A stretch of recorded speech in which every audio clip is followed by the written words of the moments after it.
लोकसभा चुनाव की काउंटिंग कल 751 पार्टियों के 8,360 उम्मीदवारों की किस्मत का होगा फैसला। चुनाव आयोग ने पूरी की तैयारी। मतगणना से पहले चुनाव आयोग ने की प्रेस कॉन्फ्रेंस। लोकसभा चुनाव को बताया ऐतिहासिक, कहा देश में 64 करोड़ से ज्यादा वोटरों ने किया मतदान।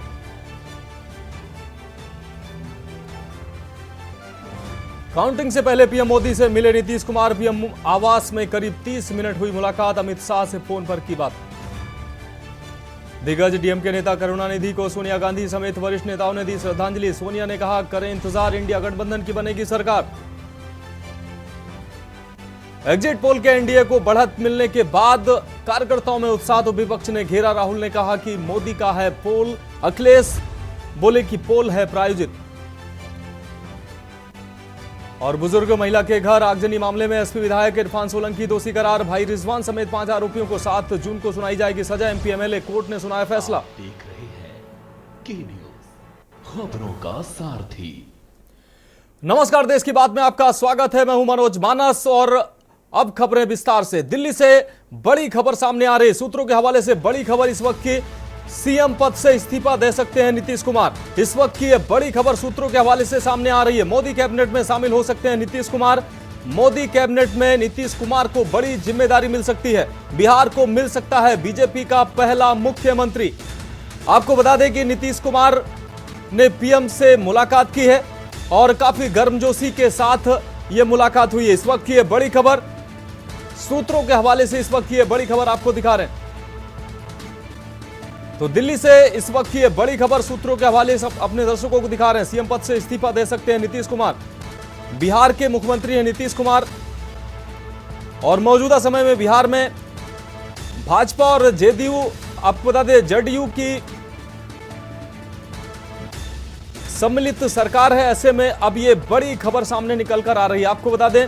और इस खबर पर ज्यादा जानकारी के लिए हमारे संवाददाता विशाल पंडित हमारे साथ जुड़ गए हैं। अब विशाल, आज काफी गर्मजोशी के साथ नीतीश कुमार ने पीएम से मुलाकात की, अमित शाह से भी उन्होंने फोन पर बात की। उसके बाद यह खबर निकलकर सामने आई है कि नीतीश कुमार मुख्यमंत्री पद से इस्तीफा दे सकते हैं और मोदी कैबिनेट में शामिल हो सकते हैं।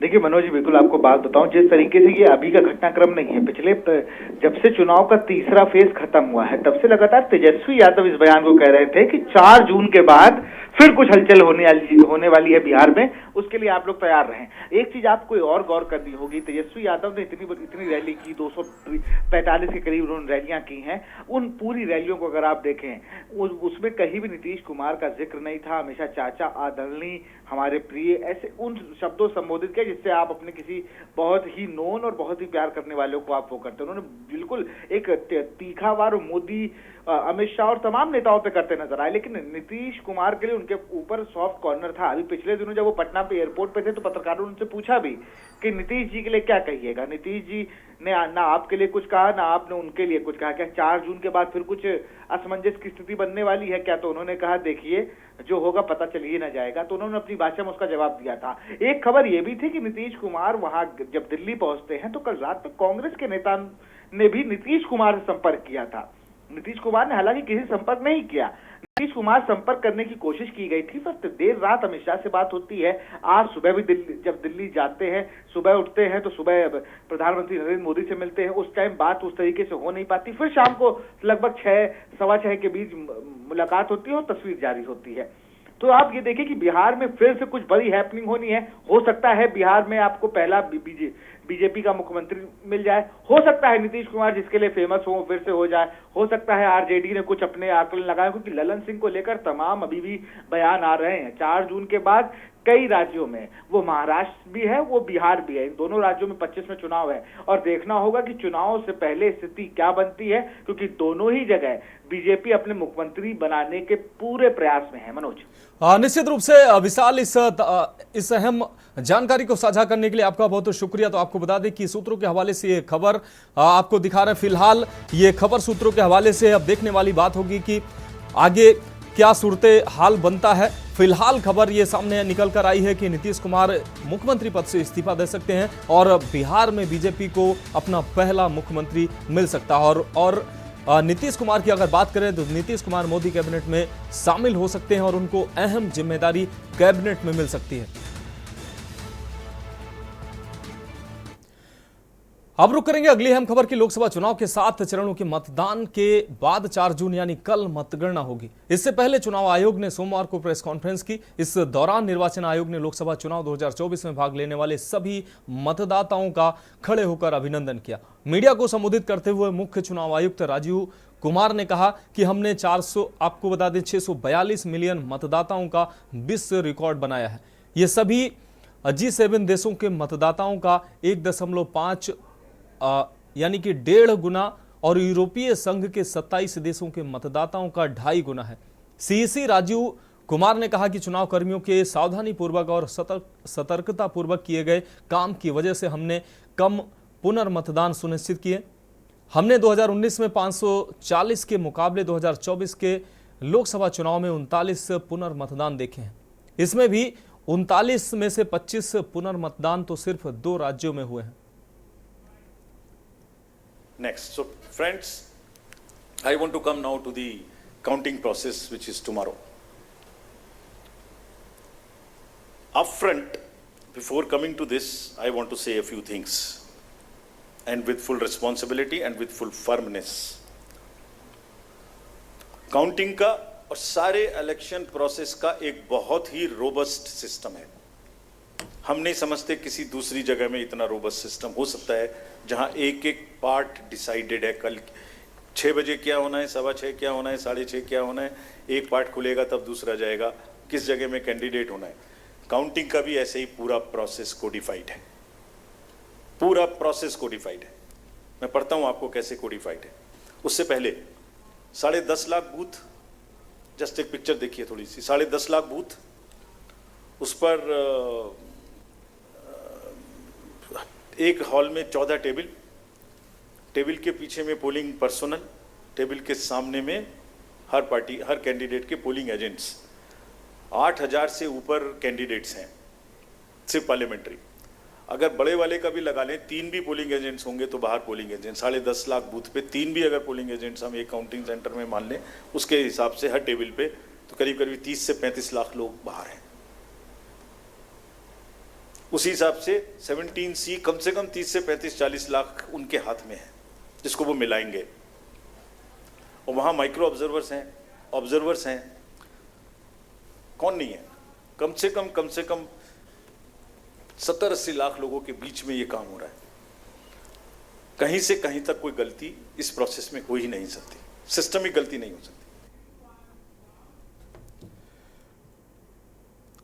देश की बात में अब बढ़ते हैं अगली खबर की ओर। देश में लोकसभा का चुनाव खत्म हो चुका है। 4 जून को कल मतगणना होनी है। मतगणना को लेकर के सभी प्रशासनिक तैयारियां तेज कर दी गई हैं। सभी जिलों और सभी लोकसभा क्षेत्रों में प्रशासन पूरी तैयारियों में जुट गया है। लखनऊ में भी मतगणना स्थल पर विशेष तैयारी की जा रही है। सुबह लखनऊ के जिला निर्वाचन अधिकारी डॉक्टर सूर्यपाल गंगवार ने लखनऊ के मतगणना केंद्र रमाबाई स्थल का निरीक्षण करते हुए वहां पर चिकित्सा कैंप, मीडिया सेंटर और कंट्रोल रूम की व्यवस्था का जायजा लेते हुए आवश्यक दिशा निर्देश दिए हैं। उत्तर प्रदेश में पड़ रही प्रचंड गर्मी और हीट वेव को देखते हुए पहली बार मतगणना कक्ष में पंखे, कूलर के अलावा एसी भी लगवाए जा रहे हैं। इसके लिए लखनऊ में 3 kVA के अलग अलग ट्रांसफार्मर लगाए गए हैं। लखनऊ में मतगणना के सभी 10 रूम पूरी तरह से गर्मी से बचने के लिए एसी युक्त रहेंगे। जिला निर्वाचन अधिकारी ने शहर के तापमान को देखते हुए ये कदम उठाया है।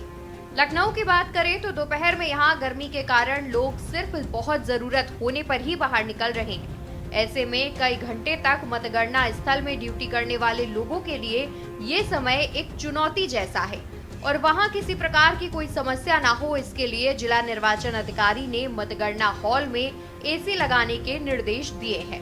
डीएम के निर्देश पर हर एक मतगणना हॉल में 2-2 एयर कंडीशन लगाए गए हैं।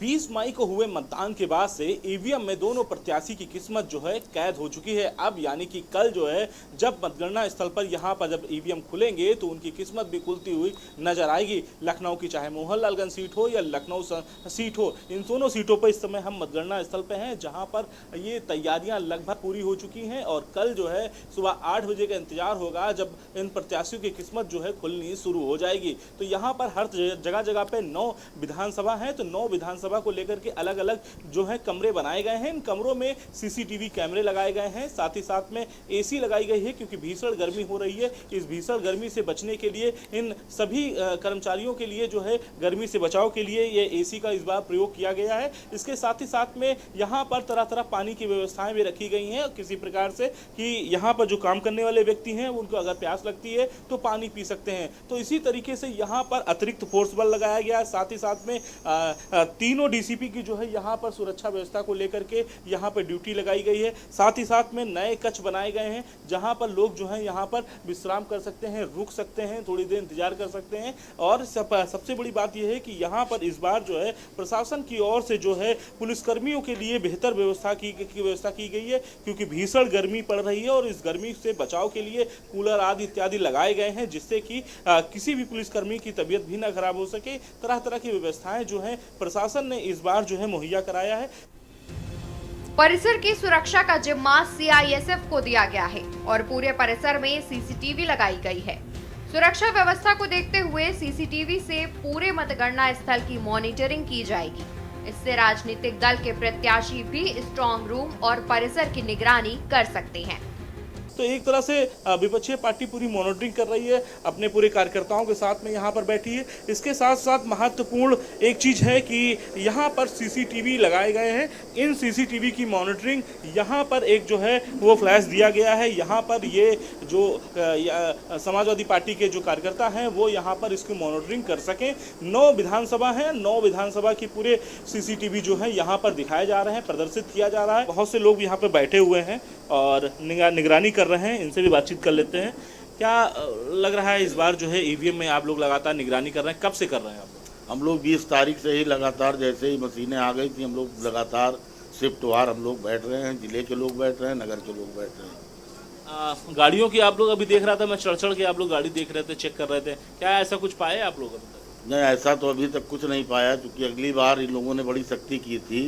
तो इसलिए अब की माननीय राष्ट्रीय अध्यक्ष जी ने स्पष्ट कह रखा है कि सभी जिलों में जहाँ जहाँ ईवीएम रखी है उसकी सुरक्षा स्वयं करें। ईवीएम की सुरक्षा स्वयं करें। आप लोग यहाँ पर रुके हुए हैं, 20 तारीख से रुके हुए हैं यहाँ पे आप लोग? हाँ, चुनाव के रात से ही हम लोग लगातार समाजवादी पार्टी जिला और नगर के कार्यकर्ता लगातार यहाँ पर निगरानी कर रहे हैं कि ताकि भारतीय जनता पार्टी यहाँ किसी प्रकार की बेईमानी न कर सके। इस मॉनिटरिंग के माध्यम से जो है निगरानी रखी जा रही है कि कहाँ पर क्या चल रहा है। 9 विधानसभा है और लखनऊ की 9 विधानसभा पे निगरानी हो रही है, मॉनिटरिंग की जा रही है और सबके जो है अंदर बॉक्स बने हुए हैं। 34 माल लालगंज, 169 बक्सी का तालाब वो लिखा हुआ, 35 लखनऊ, 174 पूर्वी मध्य का लिखा हुआ। तो हर जो विधानसभा है सभी का यहाँ पे दर्शाया जा रहा है। कैमरे के माध्यम से पूरी मॉनिटरिंग जो है वो यहाँ पर की जा रही है। वहीं मतगणना वाले दिन आपात स्थिति से निपटने के लिए परिसर में चिकित्सा कैंप, एम्बुलेंस और अग्निशमन गाड़ी की व्यवस्था की जा रही है। इसके साथ ही मीडिया सेंटर और कंट्रोल रूम भी बनाया गया है। इसके साथ ही सपा की तरह से बाहर एक केंद्र बनाया गया है, जिसमें 9 विधानसभाओं को सीसीटीवी के माध्यम से दिखाया जा रहा है कि आखिर कमरों में कैसे काउंटिंग की जा रही है। ये सामने बैरिकेडिंग लगाई गई है। हालांकि पुलिस वाले भी यहाँ पर मौजूद हैं, लेकिन धूप बहुत तेज है, गर्मी बहुत तेज है, जिसके कारण उन्हें किनारे अभी बैठाया गया, क्योंकि थोड़ी भीड़ कम है कल। लेकिन यहाँ पर बहुत ज़्यादा भीड़ देखने को मिल सकती है, क्योंकि राजनाथ सिंह यहाँ से जो है नामांकन किए हैं लखनऊ की सीट से। इसके साथ ही साथ हम बात करते हैं तो मोहनलालगंज से कौशल किशोर का नामांकन है। तो भारतीय जनता पार्टी के जो प्रत्याशी हैं उनके तरफ से भी लोग आएंगे यहाँ पर पे जश्न मनाने के लिए। इसके साथ ही साथ में जो विपक्षी पार्टी हैं वो भी आएंगे जश्न मनाने के लिए कि आखिर किसकी किस्मत ईवीएम से खुलती है।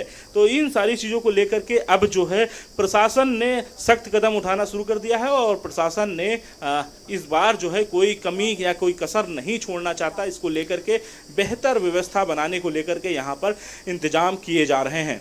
कैमरामैन रमेश वर्मा के साथ मैं संदीप मिश्रा, के न्यूज़, लखनऊ। अब बात करेंगे अगली खबर की। देश में हुए लोकसभा चुनाव के नतीजों से पहले एग्जिट पोल के नतीजों ने हलचल मचा रखी है। नतीजों में एनडीए गठबंधन को साफ तौर से बहुमत मिलता दिखाई दिया है। अब इस एग्जिट पोल पर सवाल इंडी गठबंधन के नेता जहां सवाल खड़े कर रहे हैं, वहीं एनडीए के नेता जश्न मनाते नजर आ रहे हैं। आम आदमी पार्टी से राज्यसभा सांसद संजय सिंह ने आज प्रेस कॉन्फ्रेंस कर एग्जिट पोल पर सवाल उठाए। उन्होंने कहा कि एग्जिट पोल के जरिए नतीजों को प्रभावित करने की भाजपा कोशिश कर रही है। एग्जिट पोल करने वाली एजेंसियां खुद ही अपने पोल खोल रही हैं। एग्जिट पोल अविश्वसनीय होते जा रहे हैं। इस दौरान संजय सिंह ने आंकड़ों के जरिए एग्जिट पोल पर सवाल भी खड़े किए। एग्जिट पोल अपने आप में खुद को किसी दूसरे के प्रमाण की जरूरत ही नहीं है। ये एग्जिट पोल खुद को अपने आप झूठा और गलत साबित कर रहा है। और इस मामले में मैं एग्जिट पोल करने वाले जितनी भी एजेंसियां हैं उनको धन्यवाद देना चाहूंगा कि उन्होंने खुद अपने आप को एक्सपोज कर दिया पूरे देश के सामने कि कृपा करके देश के लोगों हमारे एग्जिट पोल पर बिल्कुल भरोसा मत करना। इस झारखंड राज्य में सीपीआईएम चुनाव ही नहीं लड़ रही है, वहां पर सीपीआईएमएल चुनाव लड़ रही है, मार्क्सवादी लेनिनवादी पार्टी चुनाव लड़ रही है। और यहां पे लिखा हुआ है सीपीआईएम को 2 से 3 सीटें। सीपीएम चुनाव ही नहीं लड़ रही और दे रहे हैं उसको 2 से 3 सीट, और सीपीआईएमएल भी जो चुनाव लड़ रही है वो 1 सीट पे चुनाव लड़ रही है। दूसरा, तमिलनाडु में कांग्रेस पार्टी चुनाव लड़ रही है 9 सीट पे और उसको जिताया जा रहा है 15 सीटों पे। कांग्रेस खुद 9 सीट पे चुनाव लड़ रही है और उसको जिताया जा रहा है 15 सीटों पे। तीसरा, उत्तराखंड में कुल सीटों की संख्या है 5 और बीजेपी को दिया जा रहा है 6 सीट। तो ये एग्जिट पोल जो है अपने आप में इतना हास्यास्पद है, इतना मजेदार है। उत्तर प्रदेश की बात कर लेते हैं। उत्तर प्रदेश में इंडिया गठबंधन का 7% वोट शेयर बढ़ाया गया और बीजेपी का एनडीए गठबंधन का 4% वोट घटाया गया और बहुजन समाज पार्टी को 14% वोट शेयर दिखाया गया। कुर्मी मतदाताओं में इंडिया गठबंधन का मतदान ज्यादा दिखाया गया। देश की बात में अब रुक करेंगे अगली खबर का। देश में हुए लोकसभा चुनाव के नतीजों से पहले एग्जिट पोल के नतीजों ने हलचल मचा रखी है। नतीजों में एनडीए गठबंधन को साफ तौर से बहुमत मिलता दिखाई दे रहा है। अब इस एग्जिट पोल के आने के बाद जहां एक तरफ एनडीए के दल खुश नजर आ रहे हैं, वहीं इंडी गठबंधन के नेता इस एग्जिट पोल पर सवाल भी खड़े कर रहे हैं। इन नेताओं की प्रतिक्रिया आपको सुनाते हैं। Wait and see. Hopeful you are to form the government now. Well, we are very hopeful that our results are completely the opposite of what the exit poll is saying. नहीं, सिर्फ कैमरा का ध्यान मोदी जी की तरफ था, दुनिया का ध्यान नहीं। दुनिया का ध्यान हमारे तरफ इसलिए है कि क्या इस देश पे लोकतंत्र बचेगा? क्या मोदी जी लोकतंत्र को बचने देगा? तो उसका ऊपर दुनिया का ध्यान। क्या मोदी जी ठीक तरह से काउंटिंग होने देंगे? ये इस तरह दुनिया का ध्यान हमारे यहाँ चल रहा है। चुनाव आयोग बीजेपी की एक्सटेंडेड ब्रांच, बीजेपी की एक शाखा इस तरह से काम करे, इसलिए इस देश का लोकतंत्र 10 साल में संकट में आया, खतरे में आया। तो हम कल पूरी एकजुटता से हमारे लोगों को कहा है, आखिरी वोट की गिनती होने तक आप वहाँ बैठिए, डट के रहिए। आपके ऊपर दबाव लाया जाएगा, तरह तरह के हथकंडे अपनाए जाएंगे, हाँ, आपको डिमोरलाइज किया जाएगा, लेकिन आप वहाँ से हटें। भाजपा कई दोषों के लिए जिम्मेदार है। सामाजिक रूप से भाजपा ने देश में सौहार्द बिगाड़ा, भाईचारा खत्म किया, जाति के खिलाफ जाति, संप्रदाय के खिलाफ संप्रदाय लड़वाया, संविधान द्वारा दिए गए आरक्षण को साजिशन खत्म करने के लिए बेरोजगारों से छल किया, पेपर लीक कराए। मानसिक रूप से भाजपा ने अपने ही समर्थकों को हिंसक बनाया, मॉब लिंचिंग को मानसिक रूप से सही ठहराने की साजिश की। हमारा एग्जिट पोल ये कहता है कि सबसे ज्यादा सीटें इंडिया गठबंधन उत्तर प्रदेश में जीतेगा। 1 जून को शाम को लोगों ने नतीजा सामूहिक रूप में सुना दिया है। देश में माननीय प्रधानमंत्री नरेंद्र मोदी जी की विश्वसनीयता और बढ़ी है और बरकरार हुई है और फिर वो तीसरी बार प्रधानमंत्री बनना तय हो चुका है और उड़ीसा में इस बार परिवर्तन को कोई रोक नहीं सकता है। एग्जिट पोल के सारे नतीजे भी उस दिशा में है। Well, we're seeing it with skepticism and disbelief because we have also been campaigning throughout the country. We also have a sense of what the pulse of the people is, and we don't believe it is reflected accurately in these polls. You know that our Congress president yesterday, after meeting with all the India Alliance members, has said that he is convinced we are getting about 295 for the alliance. I stick to that number.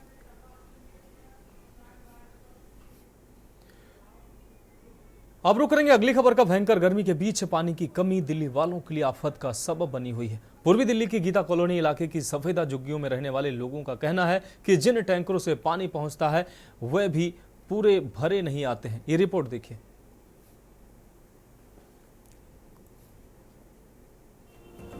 भयंकर गर्मी के बीच पानी की कमी दिल्ली वालों के लिए आफत का सबब बनी हुई है। पूर्वी दिल्ली के गीता कॉलोनी इलाके की सफेदा झुग्गियों में रहने वाले लोगों का कहना है कि जिन टैंकरों से पानी पहुंचता है वे भी पूरे भरे नहीं आते। सवेरे ही लगाती हूँ 4-5 बजे लाइन, फिर भी अभी तक घुस नहीं पाई हूँ। डब्बा बाहर खींच के बाहर कर दिया सब, धक्का मुक्की बहुत पानी की दिक्कत होती है। पानी भर ही नहीं पाते हैं इतना भीड़ में। पानी मिल पाता कभी मिलता है कभी नहीं। अभी तक तो खड़ी हूँ, इतना भीड़ में कैसे घुसूं? जब नहीं मिलता तो क्या करते हैं? खरीद लेती हूँ, जैसे 4 डिब्बा तो 1-2 डिब्बा खरीद लेती हूँ, कम पीती हूँ, कम खर्चा करती हूँ। यहाँ पर एक टैंकर पानी आ रहा है, एक आधे घंटे में खत्म हो गया पानी। अच्छा, तो पानी सभी को दिक्कत हो रही है? सबके दिक्कत होता है पानी के लिए। अच्छा, पानी पूरे होता नहीं है पानी। तो फिर कैसे गुजारा करते? पानी नहीं मिलता तो आप तो फिर क्या करे, कीन के पीना पड़ता है पानी। अच्छा, की वजह से इन इलाकों में कोई भी पानी की टंकी नहीं लगाई अभी तक? नहीं, कोई नहीं लगा है यहाँ पर किसी के पास। जब टोटियाँ नहीं है टंकर कहाँ से लगा लेगा? मीठे पानी कभी आते नहीं है यहाँ पर। टोटी लगा दिया, आज 2-3 साल हो गया, चालू नहीं हुआ यहाँ। इन दिनों लगभग रोजाना ही लोग सुबह से टैंकरों से पानी लेने के लिए लाइन में लग जाते हैं। पहले पानी लेने के मसले पर कभी कभी झगड़ा भी हो जाता था। बहुत दिक्कत होता भैया। कहाँ से पानी लाते हैं अगर यहाँ टैंकर नहीं आता? कीन के लाते हैं। अच्छा, तो कितना पानी आता है यहाँ पर? 1 गाड़ी आता। बस 1 गाड़ी फुल आता है? आधा आता है? आधा आता। तो कोई किसी विधायक से बात करी कि पानी क्यों नहीं आता? नहीं बोलता, किसी नहीं सुनवाई नहीं करता। पानी की समस्या सर जी, एक बात बताइए, 1 गाड़ी आता है, 1 गाड़ी में इधर वाले का पूरा होगा कि इधर वाले का पूरा होगा, चाहे उधर वाले का, किसका पूरा होगा? 1 गाड़ी में कम से कम मान के चलिए आदमी तो अरमान में तो 1000 आदमी से ऊपर है। 1 गाड़ी में क्या भला होगा? और उसमें भी क्या है, जो पानी के चक्कर में तो लोग लड़ाई झगड़ा, वो लेडीज़ भी लड़ाई कभी कभी हो जाता है, कभी मर्द से भी हो जाता है। तो ये समस्या हल कैसे हुआ जाएगा? 1 गाड़ी में क्या भला किसका होता है? दिल्ली की जल मंत्री आतिशी ने उत्तर प्रदेश के मुख्यमंत्री योगी आदित्यनाथ और हरियाणा के सीएम नायब सिंह सैनी को चिट्ठी लिखकर पानी देने की मांग की है। हरियाणा के मुख्यमंत्री नायब सिंह सैनी ने रविवार को दिल्ली सरकार के इस आरोप को खारिज कर दिया कि हरियाणा दिल्ली के हिस्से का पानी नहीं दे रहा है। उन्होंने ये भी कहा कि हरियाणा दिल्ली को तय शर्तों से ज्यादा पानी दे रहा है। दिल्ली के वजीराबाद बैराज में मौजूदा जल स्तर करीब 670 फीट है, जो सामान्य से 4.5 फीट कम है।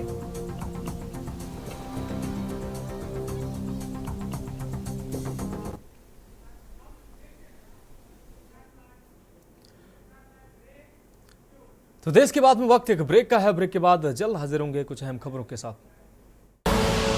आप देख रहे हैं के न्यूज, खबरों का सारथी। ब्रेक के बाद देश की बात में एक बार फिर से आपका स्वागत है। अब रुक करेंगे उत्तर प्रदेश की खबरों का। प्रतापगढ़ से अहम खबर सामने आ रही है। आपको बता दें, गैंगरेप के आरोपियों की गिरफ्तारी की मांग की गई है। गिरफ्तारी की मांग को लेकर थाने पर बैठी है पीड़िता।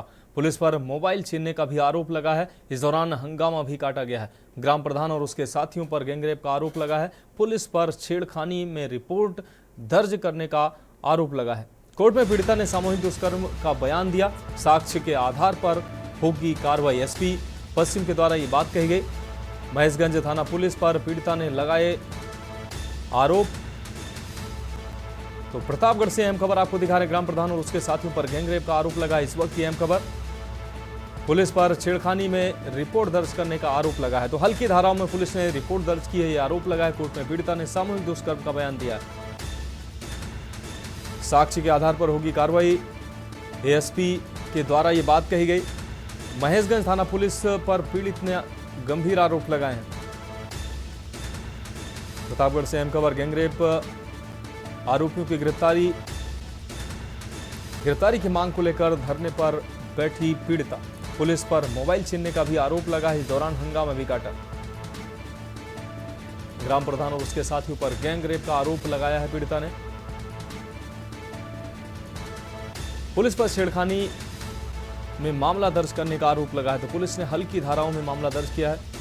गैंगरेप के मामले को छेड़खानी में दर्ज किया गया है। मेरा घर जलालपुर में है जी। मेरे साथ दो लोगों ने दुष्कर्म किया। मेरे ग्राम प्रधान करुणेश भारती पहुंचे और दो लोग अज्ञात हैं, उनको मैं नहीं पहचानती हूँ जी। मैं बार थाने आ रही हूँ सर कि गिरफ्तारी की जाए। मेरा मेडिकल हुआ प्रतापगढ़ में, महेशगंज में। मेडिकल होने के बाद 164 का बयान करवाया गया। बयान करवाने के बाद इतना टाइम हो, 1.5 महीने का विस्तार हो रहा है। न धारा बढ़ाया जा रहा है, कुछ भी नहीं किया जा रहा है। मैं आती हूँ 26 तारीख को।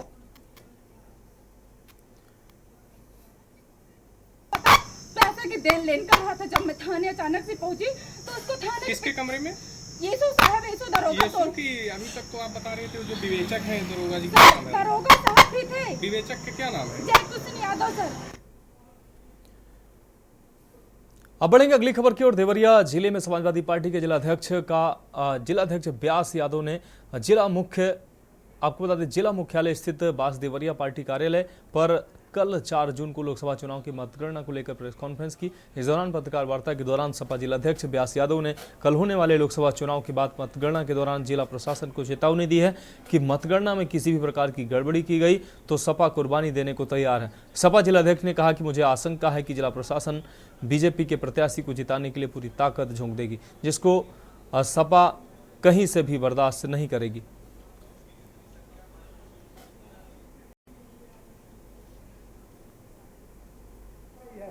काउंटिंग में देखिए आप नेताजी, ये गलती कर सकते हैं, करने तो पाए, इसलिए कि बिहार की घटनाओं से लेकर के तमाम घटनाएं, अभी चंडीगढ़ में जो हुआ कि सरेआम बैलेट पेपर पर मुहर लगा रहा था अधिकारी और उसके बाद से कुछ भी कार्रवाई नहीं हो गई है। जीता हुआ सर्टिफिकेट सिर्फ लेकर के बिहार में दे दिया गया। इसलिए आप लोगों के माध्यम से हम कहना चाहते हैं कि इस तरह की गड़बड़ी देवरिया की सरजमी पर नहीं होगा। हम लोगों ने संघर्ष किया है, संघर्ष करेंगे और जरूरत पड़ी तो हम लोग इस चुनाव में खून देने की जरूरत पड़ेगी तो हम खून लेंगे।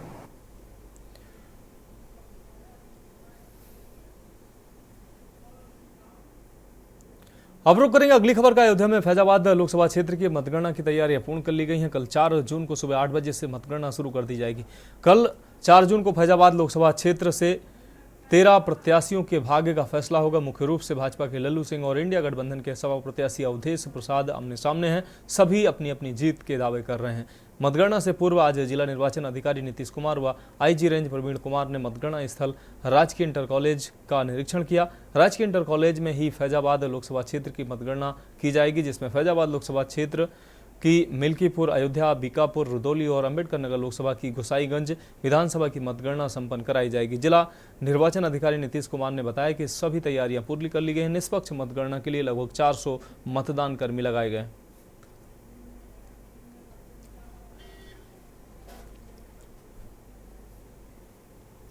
मतगणना के संदर्भ में सभी समस्त तैयारियां कर ली गई है और जो कार्मिक है, मतगणना कार्मिक है, उसका सेकंड रेनोवेशन हो गया है।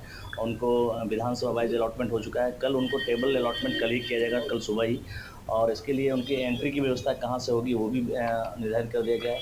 पोलिंग जो एजेंट हैं, जो कैंडिडेट्स के जो एजेंट हैं, उनकी व्यवस्था कहाँ से एंट्री होगी वो भी व्यवस्थित कर दिया गया। मेन गेट जो है आपका जो देख रहे हैं गेट, यहाँ से एजेंटों की एंट्री होगी, जो कैंडिडेट्स के एजेंट्स होंगे, और हर एक टेबल्स पे वो एजेंट कर सकते हैं। उसके लिए भी आपको जारी कर दिया गया है, कार्ड जारी कर दिया गया है। मीडिया के लिए भी जो व्यवस्था है उसके लिए भी कार्ड जारी किया जाएगा और समस्त व्यवस्थाएं हो चुकी है। और हीट वेव को देखते हुए पेयजल की व्यवस्था बेहतर होगी और हम लोग वाटर कूलर और पंखे लगाएंगे और सभी व्यवस्था हो गई है और कल मतगणना शांतिपूर्ण तरीके से कराई जाएगी।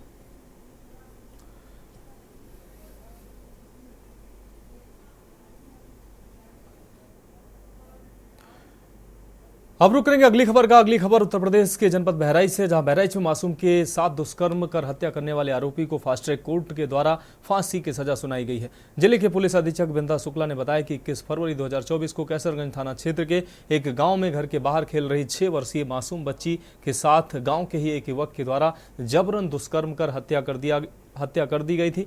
मुकदमा लिखे जाने के बाद से लगातार इस मामले में क्षेत्राधिकारी रूपेंद्र गौड़ के निर्देशन में कैसरगंज थाना अध्यक्ष की अगुवाई में पुलिस के द्वारा मजबूत पैरवी की जा रही थी।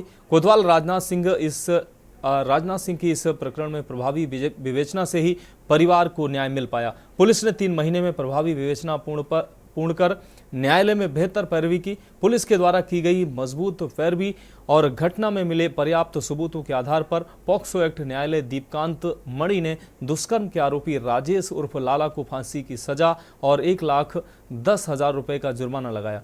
पुलिस की तत्परता एवं न्यायालय के द्वारा दिए गए फैसले की हर तरफ तारीफ की जा रही है। आपको बता दें, सीओ कैसरगंज रूपेंद्र गौड़ ने इस मामले को अंजाम तक पहुंचाने और दोषियों को सजा दिलाने में महत्वपूर्ण भूमिका निभाई। उन्हीं के नेतृत्व में ये पूरा मामला आगे बढ़ा। वहीं कोतवाल राजनाथ सिंह के नेतृत्व में प्रभावी पैरवी करने वाले पुलिस कर्मियों को पुलिस अधीक्षक बृंदा शुक्ला के द्वारा पुरस्कृत भी किया गया।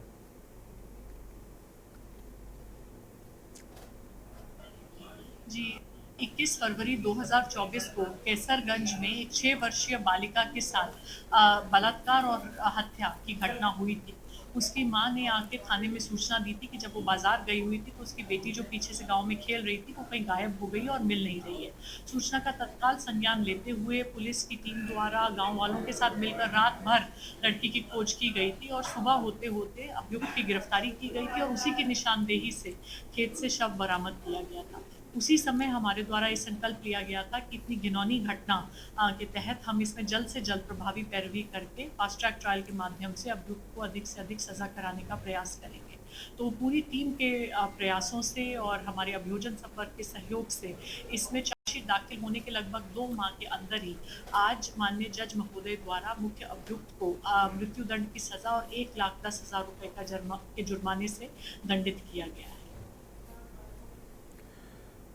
अब रुक करेंगे अगली खबर का। खबर शामली से है, जहां जिले की कैराना लोकसभा सीट पर 6 निर्दलीय समेत 14 प्रत्याशियों की किस्मत का फैसला कल यानी 4 जून को हो जाएगा। जिला प्रशासन की ओर से मतगणना की तैयारियों को अंतिम रूप दे दिया गया है। 5 विधानसभा क्षेत्रों के लिए 70 टेबलों पर मतगणना की जाएगी।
तो 2024 के नतीजों को लेकर देश भर की अब निगाहें टिकी हुई हैं। 14 प्रत्याशियों की किस्मत का फैसला कल होना है।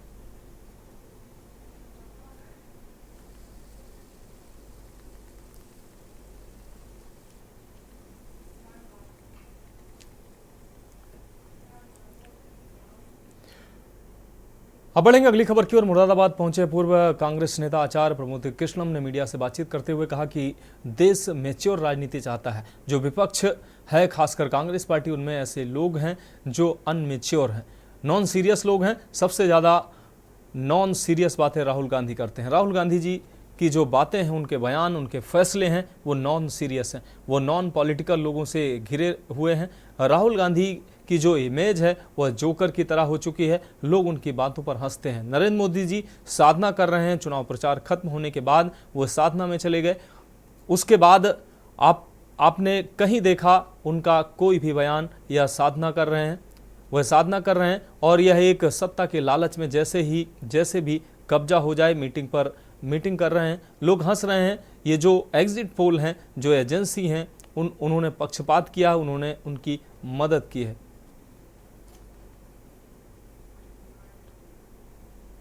देखिए, ये जो देश है ना, ये एक संजीदा पॉलिटिक्स चाहता है, बहुत ही गंभीर राजनीति चाहता है, एक मैच्योर पॉलिटिक्स चाहता है। और जो विपक्ष है, खासतौर से कांग्रेस पार्टी, उसमें ऐसे लोग हैं जो इमेच्योर हैं, नॉन सीरियस लोग हैं। सबसे ज्यादा नॉन सीरियस बातें राहुल गांधी जी करते हैं। राहुल गांधी जी की जो हरकतें हैं, जो उनकी बातें हैं, जो उनके बयान हैं, जो उनके फैसले हैं, वो नॉन सीरियस है और वो एक नॉन पॉलिटिकल लोगों के गिरोह से घिरे हुए हैं। अब बात करते हैं अगली खबर की। खबर सीतापुर से है, जहां अपराध थमने का नाम नहीं ले रहे हैं। ताजा मामला जनपद सीतापुर, कोतवाली, लहरपुर, तंबौर मार्ग स्थित ग्राम गौरिया प्रहलादपुर का है, जहां भारतीय स्टेट बैंक शाखा के एटीएम को अज्ञात बदमाशों ने जड़ से उखाड़कर फरार हो गए, जिसकी सूचना मिलते ही भारी पुलिस बल व फॉरेंसिक टीम मौके पर पहुंची। आपको बताते चलें कि आज सोमवार प्रातः जब स्थानीय लोग नमाज पढ़ने गए तो एटीएम को टूटा हुआ देखकर पुलिस को सूचना दी। सूचना पर मौके पर पहुंचे पुलिस से क्षेत्राधिकारी व कोतवाली प्रभारी मुकुल प्रकाश वर्मा एवं भारी पुलिस बल ने जांच कर आपको बता दें अगल बगल लगे सीसीटीवी कैमरों से घटना की जानकारी लेनी चाहिए, लेकिन अज्ञात बदमाश एटीएम के शटर का ताला तोड़कर पूरे एटीएम को ही किसी वाहन पर लाद कर फरार हो गए। घटना से पहले बदमाशों ने एटीएम के बाहर लगे सीसीटीवी कैमरे को क्षतिग्रस्त कर दिया।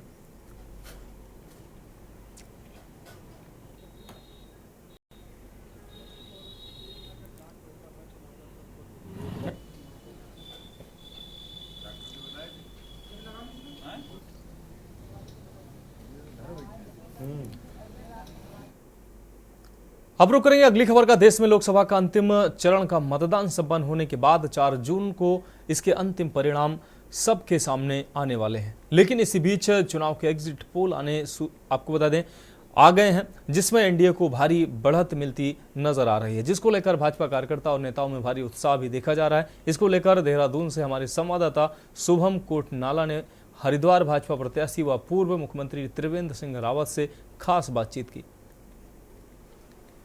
साल 2024 का लोकसभा चुनाव इस समय जारी है और अंतिम दौर में चरण में ये चुनाव चल रहा है। कुछ ही दिन बाद 4 जून को इसका नतीजा आने वाला है, लेकिन फिलहाल एग्जिट पोल के नतीजे जो हैं पूरी तरह से एनडीए यानी कि भाजपा के पक्ष में जा रहे हैं। इस बार 400 पार का नारा है और वो फिलहाल एग्जिट पोल के जरिए लगता हुआ दिखाई भी दे रहा है।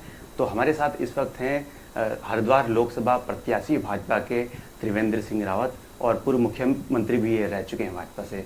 तो हम उनसे जानना चाहेंगे क्या कुछ रुझान जो एग्जिट पोल के आ रहे हैं उनको लेकर क्या कहना चाहिए। तो सर, एग्जिट पोल के जिस तरह से रुझान आ रहे हैं उनको लेकर कैसा कहना चाहेंगे और कितना उत्साह है इस तरह? देखिए, हम लोग जिस टारगेट को लेकर काम कर रहे थे, एग्जिट पोल से वो चीज दिखाई दे रही है कि जो 400 पार का आह्वान किया गया था देशवासियों से कि भाई आप इस बार 400 सीट दीजिए, हम विकसित भारत देंगे, तो वो साफ साफ एग्जिट पोल में नज़र आ रहा है। और 4 तारीख, अब एक दिन बीच में है, 4 तारीख को जब मतगणना होगी तो सारी तस्वीर एकदम साफ हो जाएगी, सब लोग उसको देखेंगे।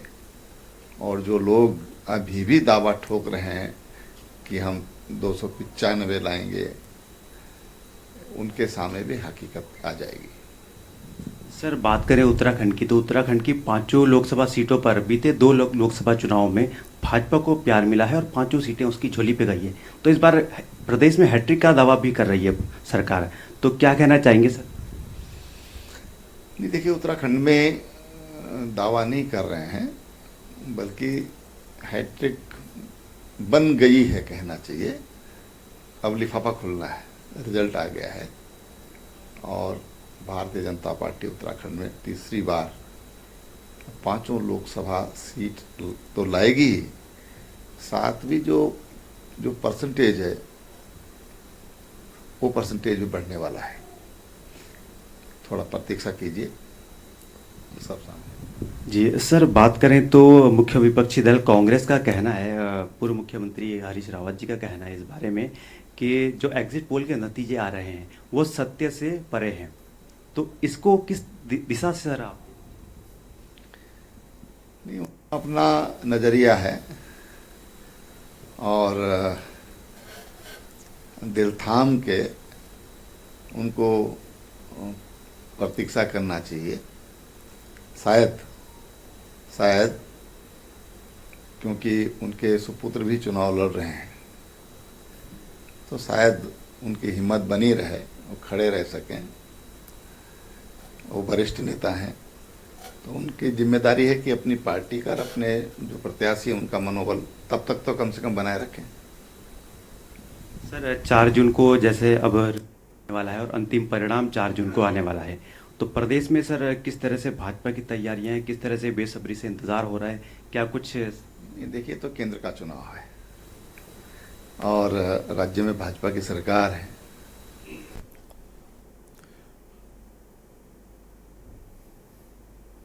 अब बात करते हैं अगली खबर की। अयोध्या में होने वाली राम मंदिर निर्माण समिति की रूटीन बैठक में शामिल होने के लिए निर्माण समिति के चेयरमैन नृपेंद्र मिश्र अयोध्या पहुंच गए। नृपेंद्र मिश्र ने जानकारी देते हुए बताया कि राम मंदिर के द्वितीय तल पर बनने वाले राम दरबार की मूर्ति संगमरमर की होगी। राम मंदिर परिसर में बन रहे सप्त मंदिर का निर्माण अक्टूबर तक पूरा हो जाएगा। उन्होंने बताया कि शेषावतार मंदिर में लगने वाली आधारशिला 25 वर्ष पुरानी है। इस आधारशिला को हटाकर नई आधारशिला रखी जाएगी।